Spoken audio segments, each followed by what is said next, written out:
Well, Africa loses $89 billion a year to illegal financial practices. These include the misinvoicing of trade shipments, tax avoidance, corruption and theft. The findings are part of a report by the UN Conference on Trade and Development. It's assessed the funds flowing in and out of African countries between 2013 and 2015.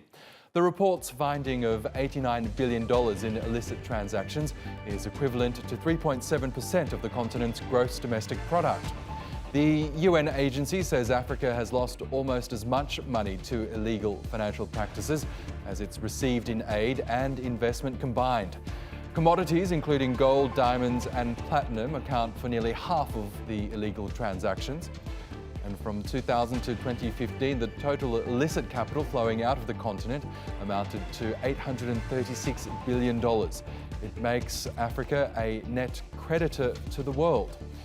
Well, the UN agency concludes that illicit financial flows rob the continent and its people of their prospects, undermining transparency and accountability. Agnes Gitau is a partner at the trade and investment advisory firm GBS Africa. She says corruption is depriving the continent of much-needed development.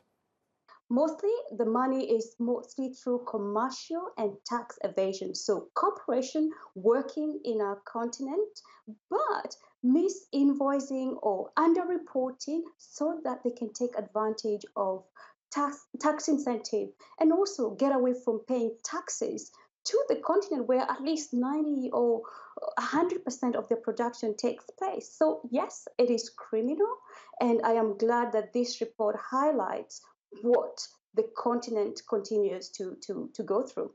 Africa, we constantly talk about the lack or the importance of financing for Africa's project. For example, infrastructure, to build Africa's infrastructure, you need at least $130 billion.